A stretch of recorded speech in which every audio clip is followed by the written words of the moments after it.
Welcome everyone to the AMA session. This is our second AMA session, and we'll be talking about creative pricing. We'll be talking about how we can negotiate our prices or how we can communicate our prices to the client easily or with confidence. To meet our host for today, he is the founder of Paperclip and he has 15 plus years of experience in this field. He's been helping out many people, many creative people to actually learn the business of design. So he'll be helping us out today to actually gain a knowledge and learn about the things that we are scared of, we have doubt about. That is firstly negotiations, then secondly how should we set our prices, hourly based or value based. So I'll give it over to Yagnesh for like he'll just introduce himself more. Oh, you already introduced me. Thank you for that. Hello, everyone. Yagnesh, founder and CEO of Paperclip Design. I've been into design since I think 2010, and in 2007, when I was in the second and third year of the college, I realized the power of design, and I wanted to be a game developer.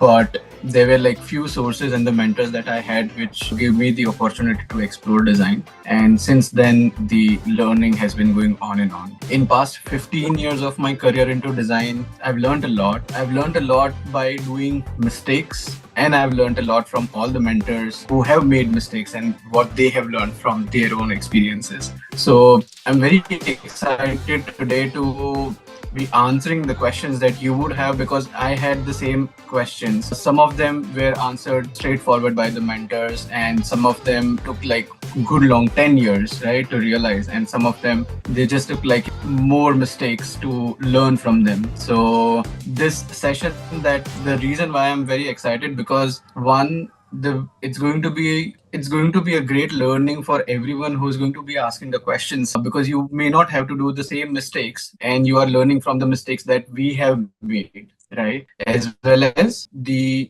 mistakes or maybe the learnings that we have gathered from our seniors, mentors, managers, colleagues, internal team, even from like as young as interns that we have had. Is the first question. It's on negotiation with clients. So, hello Ignish. How important are negotiation skills? It's by Mohammed Faraz. Great questions. So negotiation, so by the nature, when you say business, negotiation is a subcategory of it which you cannot avoid or ignore. If you ignore, you would always start at the lower end of negotiation. In terms of the negotiation, it's not always in terms of the pricing. So client need to pay you, and what you need to give to the client, some of the deliverables or things or the task or anything specific that is worth the money that you're asking for. Now, when the client starts negotiation, either it is in terms of time or money or both.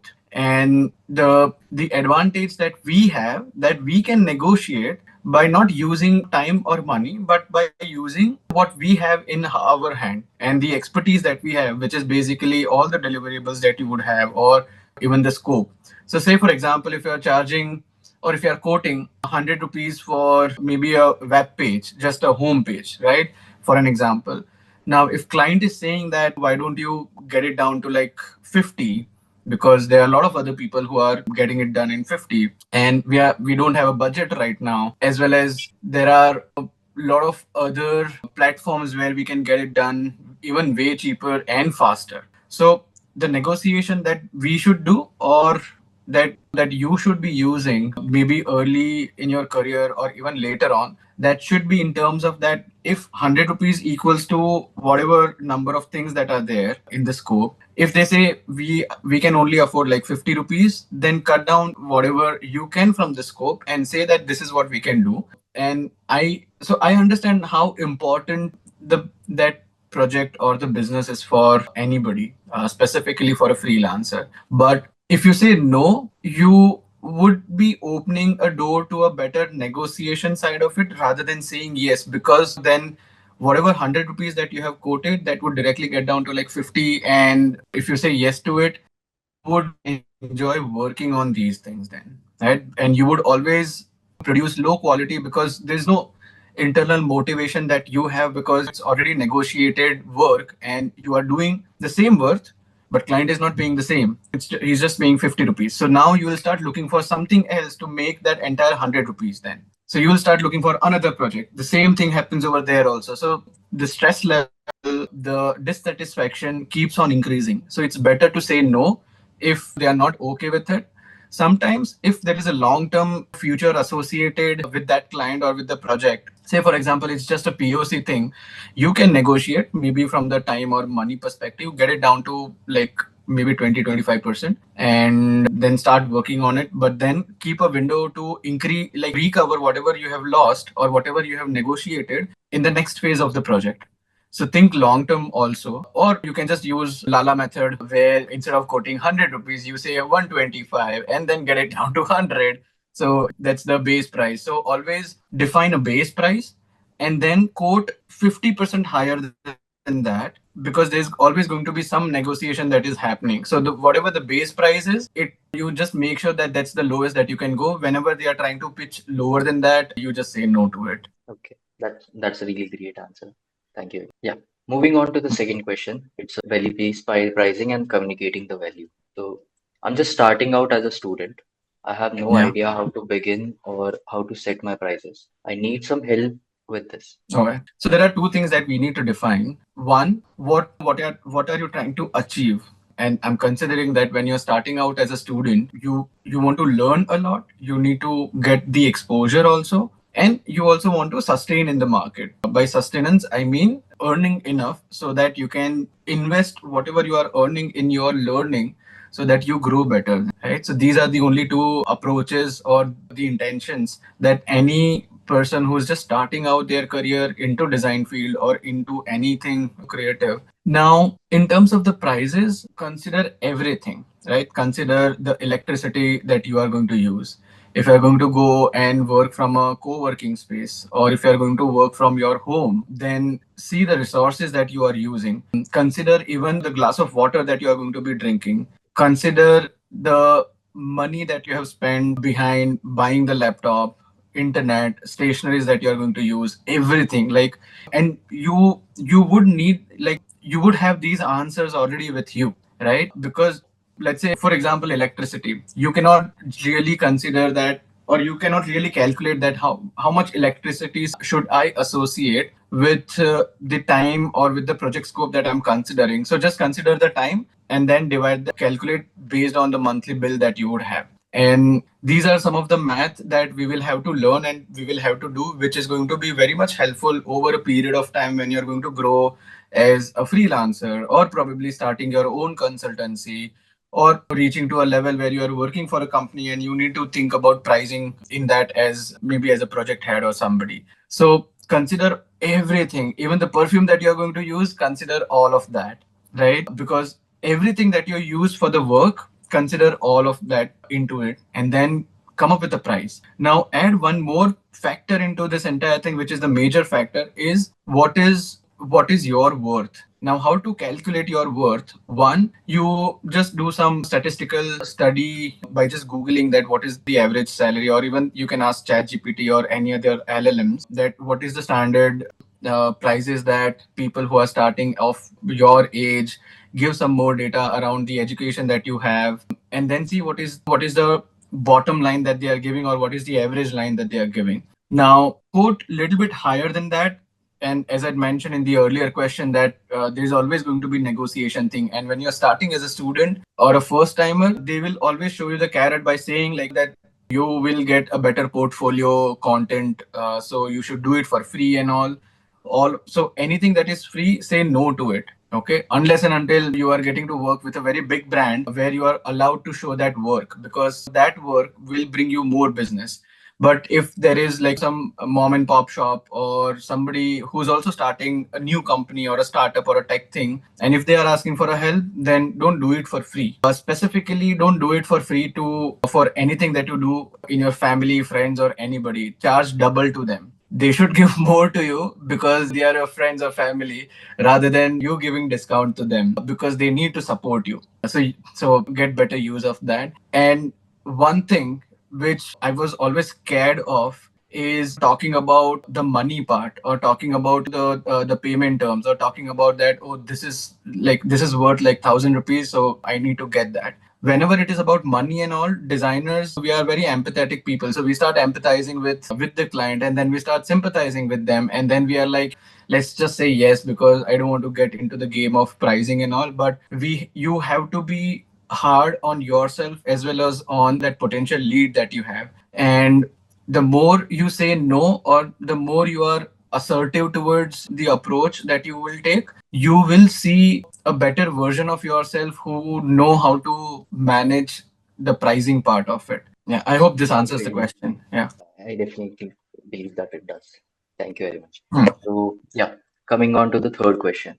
It's about handling client pushback and communicating the value. How do you handle clients and Hmm. set clear terms and conditions? So one is when we should do it from day one or from day zero, because day one is the kickoff thing. But from day zero, you need to make sure that the contracts are signed. If there is any NDA that needs to be signed from your end or their ends, NDA is one of the thing. In terms of the contract, set the clear terms in terms of your availability, right? The pattern of your working, then how are you going to be communicating, what channels are you going to use. If you don't want them to be messaging you in the middle of the night on WhatsApp, clearly mention your working hours, or when are you going to when are you going to be responding. Also mention what are the communication tools. Like if you're okay with WhatsApp, then mention that, or if you're not okay with WhatsApp, just mention one tool. It could be anything that you are comfortable with, or you can also ask client what they are using and you can use that. So communication is the key thing, and there should be just one tool for the communication, not like there is Slack or Discord or Microsoft Teams, and there is also WhatsApp that is happening, and then there is also phone calls that are happening, and then there are like Google Meets or those video calls that are happening. So try to maintain as much as lesser as possible in terms of the communication channels. It will reduce the amount of communication gap and help you save a lot of time. The other terms should be put in bold, big letters, not small letters. The payment terms, when they should be paying, how much they are going to pay, and you can, if the payment is divided with around milestones, do mention what they need to pay and when that date is going to be. So let's say if there are like 4 milestones, you need to communicate and also make them agree to it during the signing of the agreement or the contracts, that let's say first milestone is the advance thing. So the advance should be done before the kickoff is happening, before day one, right? So on day zero, that should be clear. Second milestone, let's say if you're saying that after 30 days, so don't say after 30 days, mention the date, because when you say after 30 days, all the weekends are also considered, or the days when you're not available, they are also considered. So 30 working days of yours, not the generic 30 working days. So do mention the date. That's very much helpful. And that also clarifies that, oh, when they should expect and when you should be expecting the payment for it. Also set out the clear terms, that what if they don't pay on time, right? Make them liable to it in two terms. One, that you are going to start charging them interest. Now, this area is kind of a free playground where you can charge them 10% every day, or you can say 10% every month, or 10% every week of after the due date. And you can also mention how many follow-ups will be made for it. You should also mention in terms of the payment thingy, like whether there are any taxes, if they are going to cut any TDS, if there are any taxes that you need to pay. So things like this, right? Do mention the scope in terms of the terms and conditions, where what they should expect from the scope. And if there is anything more than the scope that they are asking for, then you should be like you would be charging extra for it, which you can estimate whenever such scenarios occurs. So there are a lot of templates that are available out there in the internet. You can ask for, you can use any of them, refer to them, and then change those templates based on the need or the context that you are into at that particular time. Okay, thank you. Here we go on to the fourth question, which is basically on setting or raising fair rates and communicating the value and value-based pricing. How do you negotiate value-based pricing in a cost-conservative market like Gujarat? This question is by Shreya. Okay. So See, one value-based pricing. So one value. So what do you mean by value-based? It could be defined in terms of the value that you are generating and not the deliverables that you are producing, right? So say for example, there is a website that needs to be made, as simple as that. Now there are two kind of proposals that you can give. One proposal could be time-based and the scope-based, which is around that I'm going to spend like 30 days creating this website. It is this website is going to have like 5 pages and I'm going to charge, let's say, 100 rupees for it, right? So that is one approach which most of the beginners they start with. Now when you think from the value based, you are thinking of not just the web pages or the website, you are actually thinking about the reason why they would want to have, like what are they trying to achieve from that website, right? Are they trying to achieve, let's say, some conversion from the website? Are they trying to achieve signups? Are they trying to achieve some actions from the user which is going to take them to some place through your website, right? Like blog, if there is a website which is of blog, then their value would be, or their intention would be for their audiences to read the blog and from there click on the third party links that are associated with, and that's how the blog businesses work. So try to understand what are they trying to achieve, or why. Ask them, why do you need a website, and try to understand the intentions for from that. What you get would be not the price or the deliverables or the scope, but what you will get would be the area or the intention or the problem, mainly from the business aspect of it, that they are trying to achieve. If they have no clue about it, I would say no to such clients, because if they are not clear on it, they are going to mess up everything and you would be losing time and money, because they are not going to pay, because they are always going to say that, yeah, I don't know what you're like, I'm not liking the design that you're making, or I'm not liking what you're proposing and all, because they are not clear in themselves. So it's better if you capture the intention that they have, the reason why they are needing the website or the application or anything. It could be a small poster also. And this is applicable not just in Gujarat, but globally everywhere. Wherever you go, people would like to, it satisfies their ego whenever they negotiate, right? And whenever they are trying to negotiate, they would try to negotiate in a way where they say that वो लोग आपके आपके ऊपर उपकार कर रहे हैं. So they would always start with like 50% lower than what you have quoted. Now it is your job not to negotiate the money, but to negotiate what you are offering and what you are trying to help them with to achieve, right? There is one word over here, which is cost conservative market. Every market is kind of cost conservative only, but we need to look at it more from a value conservation perspective. Now, when you look at it more from a value conservative perspective, you are bringing the client into the same formula rather than just you being in that formula of that cost conservation part, right? And when you do that, you start negotiating the value or the intentions that they are trying to achieve. You cut down the intentions, the number of like the amount of scope for it, if they are saying like that we want to negotiate, and just say no to it. And there are people who pay, like there are like those 5% or 10% of people who are always going to pay the industry standards rather than getting into the negotiation. So you need to say no to those 95 to 90% people, right? So 90% of the inquiries that you would get or the leads that you will get, consider that you are going to say no to them, but don't go with the intention of saying no, but be assertive towards that. Yeah, hope this answers the Oh, question. yeah. Adding to this question, like I just want to like as you just explained this whole thing. So I just wanted to ask like what I've seen in like different communities or different fields, like regarding designing or anything. People themselves sometimes also like if someone is ready, a client is ready to just pay 500 rupees, they'll do it at 500. So what I want to say about that thing, sometimes I feel we as designers or creative people, we also don't bound ourselves for doing the work in this much less price. Sorry, I didn't get that. Okay, if I have to explain it in like simple words, it's basically like, let's say a client wants to design a logo, okay, Hmm? and he's just offering 500 rupees for that, or maybe like 10 to $15 for that. Okay, so sometimes we as a designer or a creative person don't see the value, as we just like want to take up the work and we do it, even if it's like just 500 rupees or $10 $15. So like, what do you feel on that? But so at first place, they shouldn't be offering that how much it should cost. So that shouldn't be the conversation. And we need to learn how to not have that.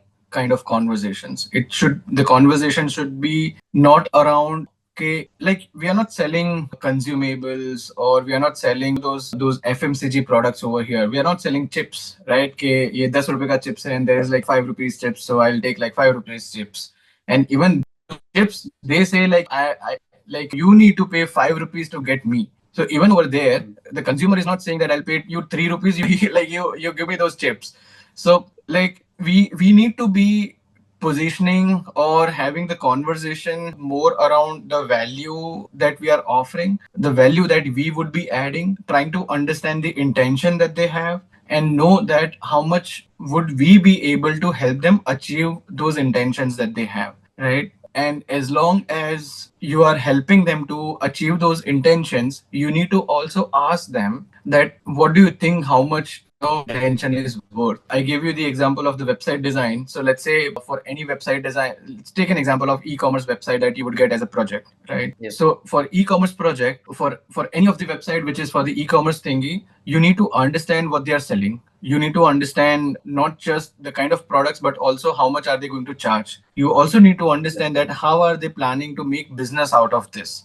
How are they going to, like, in next 1 year after the launch of this platform or the website, how much are they planning to make revenue? And then start from that point, that if you are thinking of making the revenue of, let's say, 1 lakh rupees in 1 year, then don't you think you should spend like 10% of that into this thing, because it will help you achieve better quality, which will basically help you achieve the 1 lakh rupee revenue. Or probably you can say Yep. that even if you just invest like 5% of that, we can help you achieve way more than what you have thought of it. So now the entire conversation converted not from the cost aspect of it, not from the pricing aspect of it, but more from the product that you are trying to create, or the value that you are trying to put out in the market for the consumers or for the users. Yep. Yeah.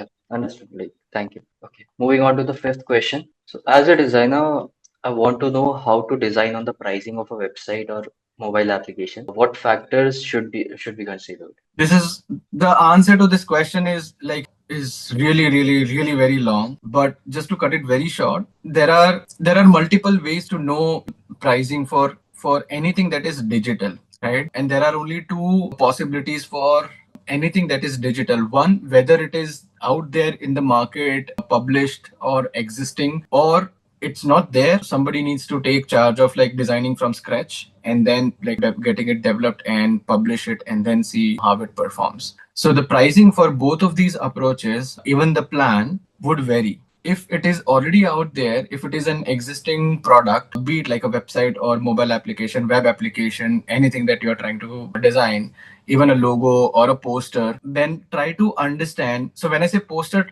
consider the marketing campaigns or the marketing strategy that Mm. they have, not just like one singular poster. So understand how these things are performing right now and why are they thinking of revamping them, redesigning them, right? So the entire scope is of redesigning and trying to correct some of the things, add more features, functionalities to what is already there. So if it is just addition thing, then you just focus on that additional part, and you will always have the advantage of the design system or the visual language which is already there in the existing product. Right? So your effort of exploring design system, visual language, color palette, typography, iconography, structure, all of these things would reduce, or it might reduce to like just 10%, or it might reduce to like 50%, depending on whatever the assets that are available. So decide the pricing accordingly for anything that is existing. Anything that is not there and needs to be created from scratch, I would recommend to use audit,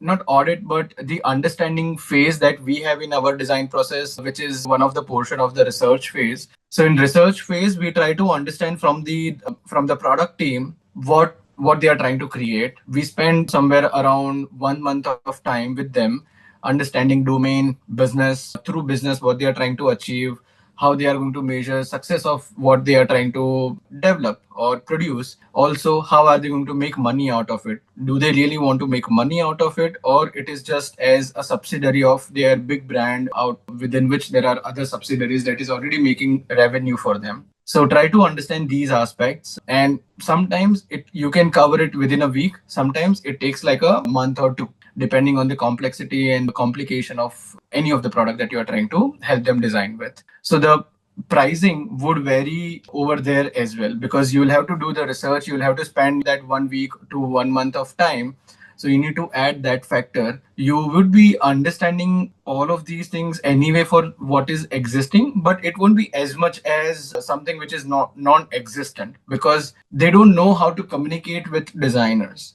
right? And they don't know how to communicate with tech people also, or even with consumers. And that is why they have tech team and the design team. Now, one thing we need to make sure is that we need to act as a facilitator also. And most of the time, designers, they become this person who, or this team of people who's bringing more clarity to the scope that the product people have defined so far. So whatever they have defined so far, no matter at whatever depth, it is always going to be between 20% to 40%. That 60% gray area, which is like unknown, that we should facilitate through different workshops like research, brainstorming, doing the user research part, understanding domain business, asking them a lot of questions, looking at the competition, if there is any competition or references, trying to getting into their mindset, that how they are thinking about this entire thing. They might be thinking of a camel and you might be thinking of elephant. And when you produce elephant, you have produced elephant, but they were expecting a camel. So there's going to be a huge mismatch in terms of the expectations. So we need to help ourselves and them also to bring everyone on the same page. And that is why it is very much necessary to have the design process also. So see what kind of design process you have, the length of it, and then price accordingly. Nice one. Okay. Moving on to the sixth question. So we have like some parts of it. So I'll Hmm. go with the first one. As someone who's just starting out, I want to understand how to sell value as a brand. Value as a brand, or which brand? The brand that they are working on, or the brand that they are? If the brand that they are, the values would be mainly aligned with the expertise that you have, the skill sets that you have. If you're talking about the brand with whom you are working, then you need to understand what are their brand values from consumer perspective. Internally, what are their brand values? From business aspect, what are the values that they have, and why are they in this entire business, why this brand is there, why somebody would care about this brand. So I think I have given like both the perspectives to this. Second, what does it really mean to sell products of high value that resonate with consumers and make them want to buy? The answer is one book called Hooked by Niyal.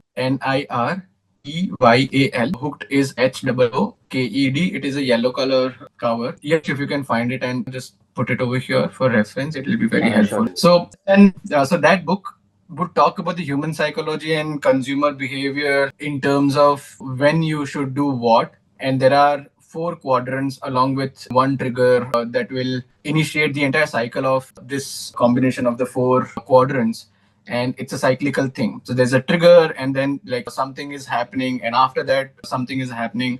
So there is action, there is reward, there's loyalty.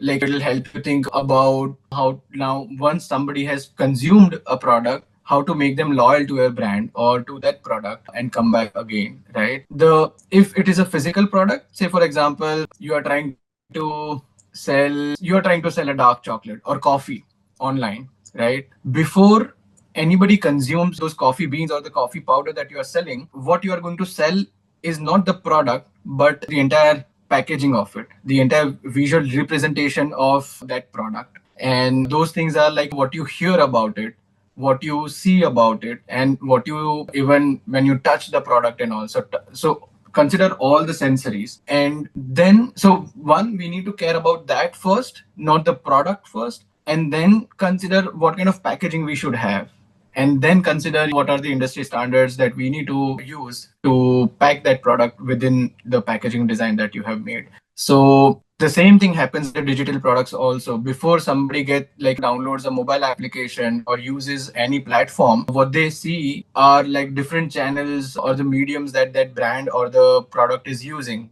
Could be social media, it could be print ads, it could be newsletters, it could be somebody's talking about it on Reddit or in one of the YouTube podcasts or somewhere appearing on. as Google Ads or something. So those are the consumables. All of them would get consumed first, not the product first. So we need to care about that. And when you look at this entire ecosystem, so that is the high value that we should be selling as designers, and not just focusing only on the product and saying that this will work, because it won't work. Like we were in a position earlier where we were trying to make sense of the value that we are providing, whereas very much in the initial days we just used to produce like those UI screens and all. But then you can't give the assurance, you can't give the guarantee that these designs would help you produce good revenue, or it will create a better business outcomes, right? Or it will help you build good sales numbers or loyalty, right? Because product gets consumed after everything is done, right? So now we have learned that high value pricing, why we should be thinking about all the entry points to a product, and why we should be thinking about what is happening around those entry points, how they are marketing it, what kind of promises that they are putting out when they market the features within a product outside of the product on website or blogs or ads. Making sure as designers, as UX or the UI people, making sure that those promises gets continued or are being made within the product itself, and it is marketed or represented in the same way, or there's at least alignment of the way it is marketed and the way it is designed within the product itself. I'm talking about the features or functionalities. Yeah. Also, what defines value in a market sales space, especially as a design student? So yeah, I think I've already answered this question also, because in terms of the value, it's more about what you are helping them to achieve, not what you are helping them to tick off just one task of getting UI screens for an application, or just the logo. So logo is one of the deliverable of the brand strategy. So focus on the strategy part, not just one logo, because logo doesn't have any kind of value if there is no brand strategy. Otherwise, there are like a lot of logos. Like you can just make any kind of damn logo, and deciding on what logo works, that becomes subjective. Everybody is a designer when they have to review a design. Yeah. Okay, moving on. So the same person has like in total five questions. So first question, art and yeah, So something I find beautiful and therefore valuable may not be seen the same way by others. How can I sell products that feel valuable to me while still aligning with the audience's interest? So art is something, so this is something that I believe and also learned. Art is something where you create anything artistically just to express what you feel, what you think, what your views are, what you stand for, what your beliefs and values are, right? We never thought all the great artists whose work is sold in like millions, crores, billions and all, they never thought from that aspect. They were just expressing themselves, and there was then like a time that came where people started appreciating what they have created. It is like creating a mujassima. So, like, which is something very creative that they thought, oh, this should become an asset. And that entire art industry is that works like a stock market in itself. So it has a different ball game to it. When it comes to design, and when you work as a designer, you are not creating anything for yourself. You are creating something for a consumer or a user, where you bring your expertise of understanding their psyche, understanding their mindset, understanding their behavior, and knowing that what their world looks like, and how should I design the product for a business that I'm working for, or for a business that I own, that I'm designing for, how it is going to help them solve or achieve some of the tasks, right? And whenever people or whenever consumers or the users experience the product, and they see that it is adding value in terms of cost or cost reduction, feeling them empowered, reducing the time or the efforts that they would be spending, they would value it. We value AI right now because it is very convenient. We value Swiggy, Blinkit, Zomato, these kind of platforms because they are so convenient. If they stop being convenient, we won't use it. We would rather go to a shop or a restaurant to buy things. But because they are convenient, you would pay more to it.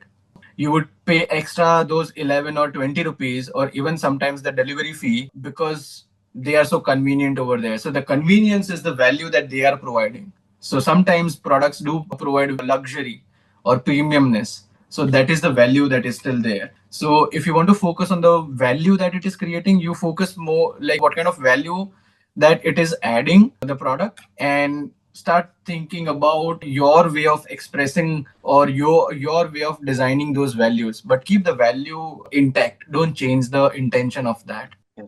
Finally, how do I price products fairly for both the producer and consumer, compensating for my skills and concept while also keeping them accessible? I'm not getting this question. Finally, how do I price products fairly both producer and consumer? Yeah. Do we have this person on the participant list? Yeah, yeah. Has Uh, it'll be better if he or she can help us understand uh, this question. yeah. Anushka, if it's possible for you to like unmute or maybe write down in the chat. So, yeah, I did ask these questions. What I wanted to know was I think I phrased it a little incorrectly, as I am the producer and the consumer or the audience that I'm selling my products to. So, how would I compensate for my skill, my concept, and how I'm producing it while also keeping it accessible to the consumer?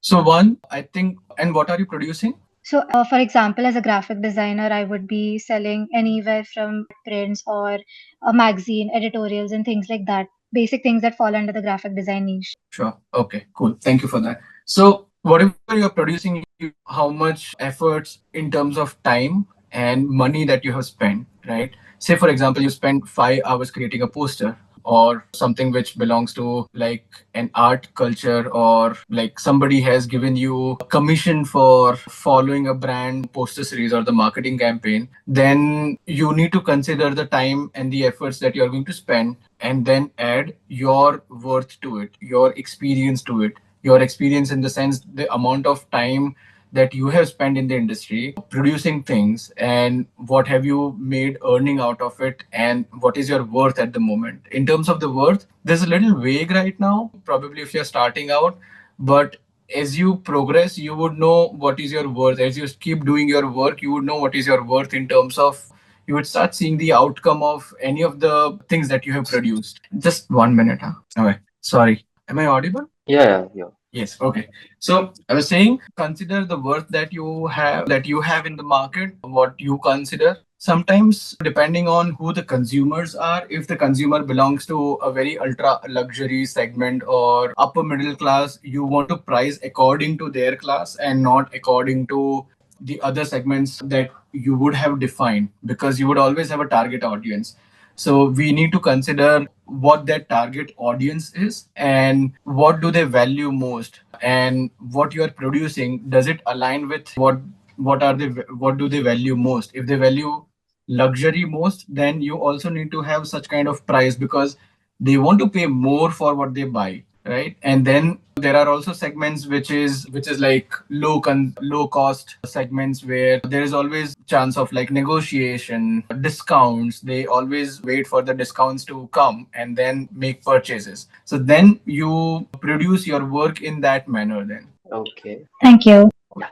Great. Moving on to the seventh question. How do I bring up the topic of stipend with the client without seeming too money-minded? You should seem money. Why not to seem money minded? If you seem not money minded, then people will start exploiting you and they will make everything produced by you for free. So you should be money minded. You should talk money first. And I think this is something that I have learned very hard. But you have but the hardest way that I have learned, but it is one of the best way that I have learned in terms of, sorry, one of the best thing that I have learned, that we have to be money minded, because if we don't value what we are producing, then we can't expect anybody else to value that, right? So we should be the one that you should be the one that you are quoting your proposal to first, and then accept the price that you're quoting for. And if you have accepted what you're quoting for, you would get it. You would know how to say no, or you would know how to negotiate. So first of all, you need to sell everything that you're proposing, that you are going to propose to a client or to a potential lead. Propose that entire thing to yourself. Make yourself believe that if you are asking for 1 lakh rupees, believe that you deserve that 1 lakh rupees, or believe that you deserve 1.5 lakh rupees, and then quote that this is the bare minimum that I'm asking for.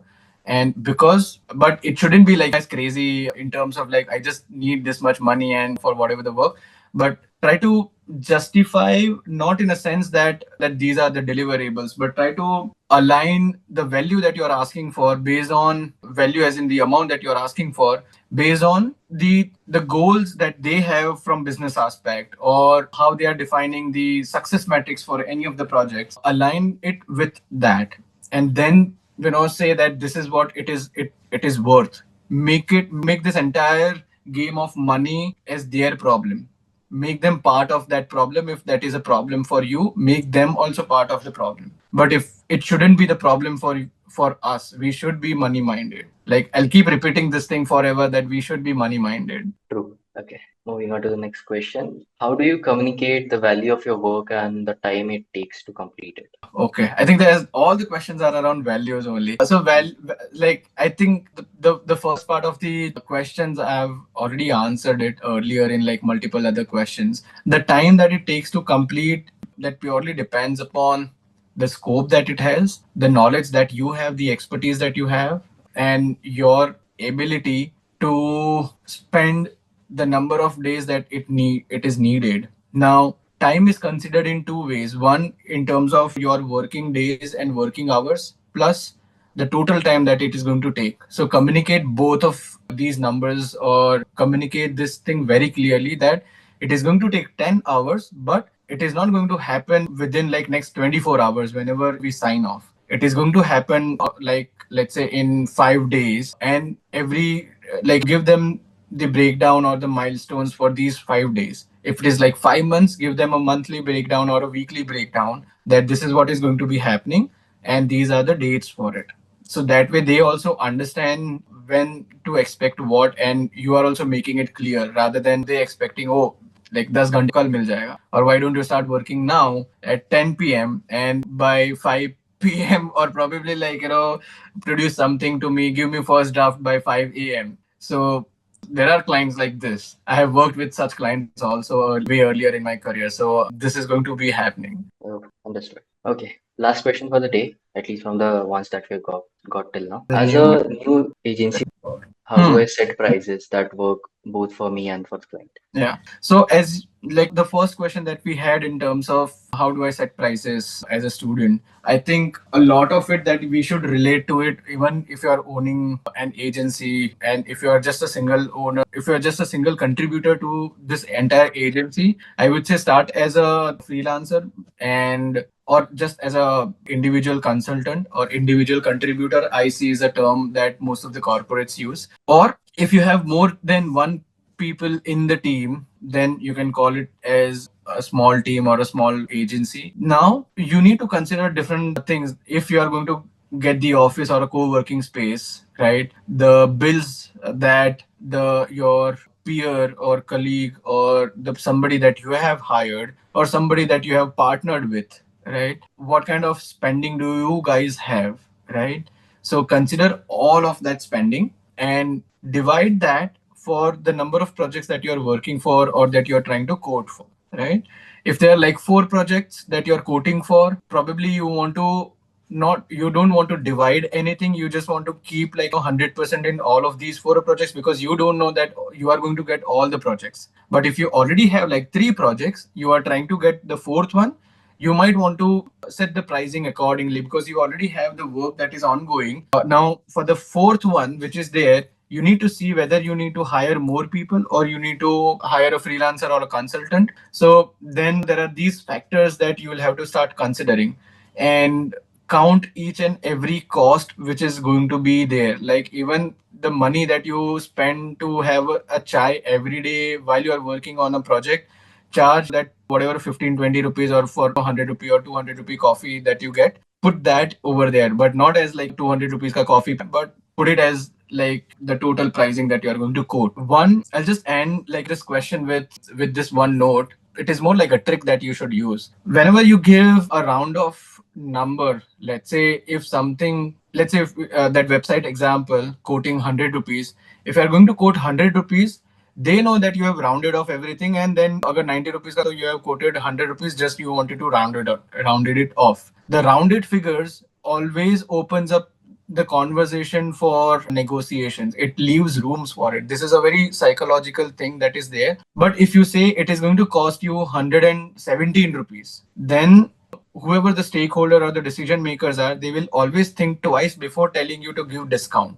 they will ask, how have you quoted this thing? They'll ask for breakdown. They won't ask, like, they won't start with negotiations, because they would question. You are basically disrupting the traditional or the common thing that we are used to it, which is rounding off everything. So you are basically disrupting that psychology or that mindset, and you are making them think that, oh, it is like 117, ha kuch hoga, like that's why they are quoting 117. Otherwise, he might have quoted or she might have quoted 120, right? Rounding off something. So always give like very odd price. You can, like, if it is in lakhs, you can give like 3 lakh 500, sorry, 3 lakh 50,000, 1,775 rupees jaisa. Put those random numbers and make sure it is more than, it is at least like 40% more than the base value that you have. So if 3 lakhs is your base value, add like 75,000 or probably 1 lakh more to it, and add some random numbers at the end. Okay, that was a really nice answer. Okay, guys, so we're done with the questions that we've got today, but you can ask more. So, like, you can drop in your questions in the chat, or you can ask by unmuting yourself. There are a lot of questions around value based and all. I'm very happy that people who are starting out, they are thinking more from the value provider rather than just the service provider mindset. Yeah, I was thinking like people might ask questions regarding like waste or how do we actually charge hours. Yeah. But I think there's a lot of good content out there.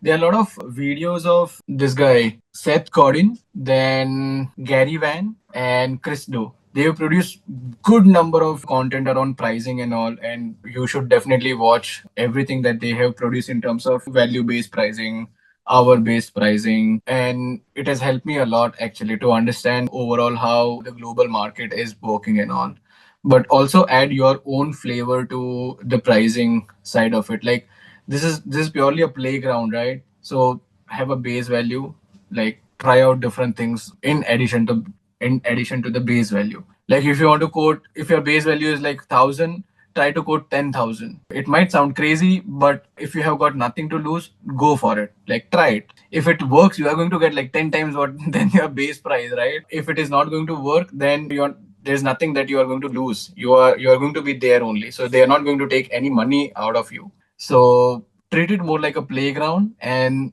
play with it rather than getting afraid and always like this needy person that, oh, we need like more work because we need to earn more, and then start negotiating and then start like getting more work, but again start negotiating. Great. Yeah. So I feel that's the end of the day. Thank you very much. Thank you very much, Thank you. everyone. Is it Yes. okay if Yes. I ask a question right now? Is it a bit too late? Yeah, yeah, yeah. Please, Another please, please, question? please, please go Okay, ahead. so this is a little off topic, but how do you handle clients who are adamant on getting something very unplausible and unpragmatic done, which is visually unappealing and fully slashes through all design principles and everything you studied so far, Yeah. and they refuse to consider your inputs and fully stand their ground on whatever it is that they have in mind for whatever it is that Mhm. they want to get done? Yeah. There are multiple answers to it, and all of them are valid. We were having, like, I think couple days ago, or in one of the team catch-ups that we have internally, Sonam was mentioning about Don Norman thinking about having designers to have this authority, or to be at this authoritative position, to be calling the shots rather than just acting as contributors, because there are people who are at authority or who have the authority to call the shots, but that's just like 20% amongst the entire population of the designers, right? Rest 80 to 90% statistically, they are still producing deliverables, UI screens, or those assets which are more like tangible, and then you charge them by screen or you charge them by number of hours and all. And that is why, like, there is so much of content out there talking about value based pricing and growing yourself into it. Now, one, we need to establish the authority in terms of that the entire reason of having you in the team. Are you there to do a laborious job? Laborious job, जैसे कि just pushing some of the pixels and creating design for a wireframe, or maybe the references that they may have provided, right? Many times it happens, even the references that they would provide, they would say make something more better than the references. If you make more much better than the references, they'll bring in like two more references, and then they'll say, try, can you try mixing these three references and create something unique? So this entire thing will go on and on. So it's better to set the expectations right in the beginning, that what are you trying to achieve by this design. So establishing or defining the business KPIs, key performance indicators, or as simple as that, how are you going to measure the success of the work that I'm going to do, right? What are you expecting from me in terms of not just those deliverables, but what do you want me to consider while designing something? What values or what kind of behavior do you want me to have these users follow or change through the design that I'm going to produce? So ask ask bigger level macro questions rather than UI level questions, because they are not the experts. When you go to a physician, you can't tell them how to follow a procedure or how to operate you. You can tell them like what you are facing, the challenges or the problems, and then let them figure it out. And we put complete trust on them. So we need to be those physicians of the software.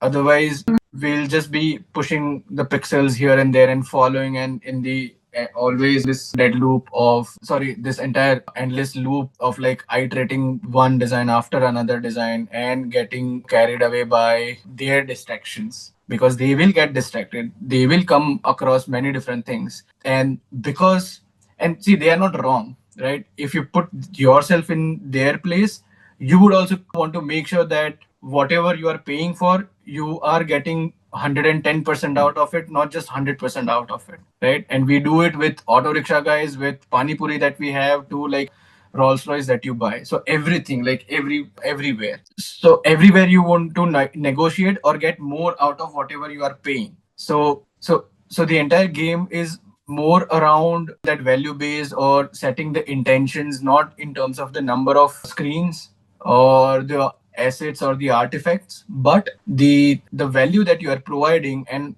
how that value is going to help them achieve the success, or be it in number of user adoption, user registrations, or number of people landing on your page, or people looking at your ad, clicking something.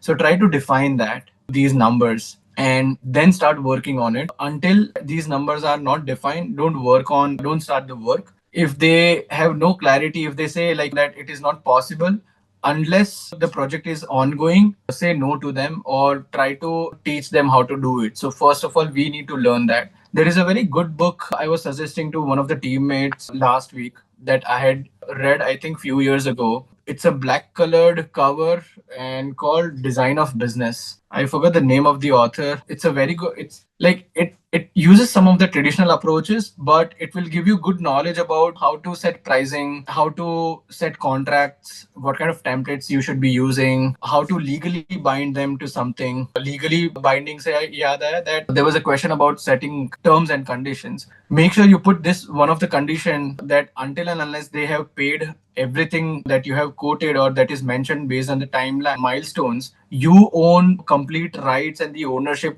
to whatever you have produced, and you hold the rights to resell that or sell that, even if they have paid, advance or half or 75%. So hold them liable to that legally, and nobody, like, this is legally true. You need to put that thing out. You have the right to say this thing, and nobody should say no to it. If they say no to it, then say no to them. Like, I don't want to work with you, as clear as that.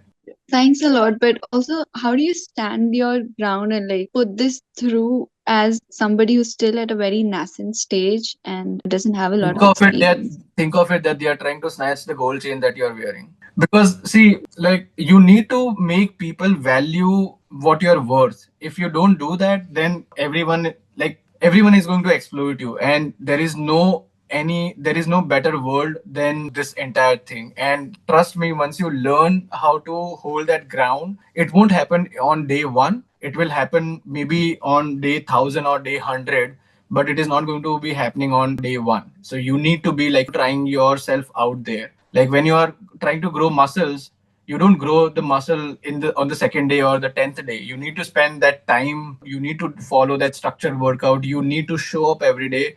You need to keep pushing yourself and keep progressing towards that journey or the plan that is there. But if you don't do that, you won't reach there.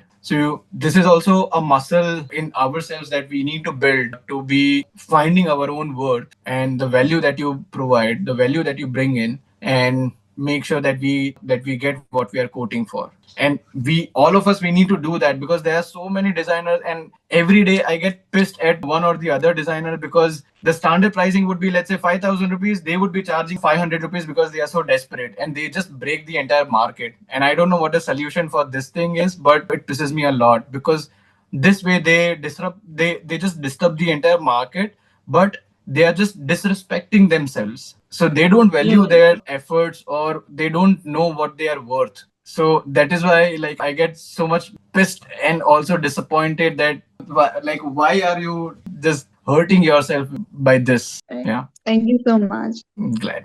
Okay, guys, and I guess it's a wrap. Thank you very much, Yagnesh. I guess everyone has like got more knowledge than they had before, and they are taking out something from Pleasure. what you have said to them. I'm And very thank you everyone for joining. Everyone have a good night.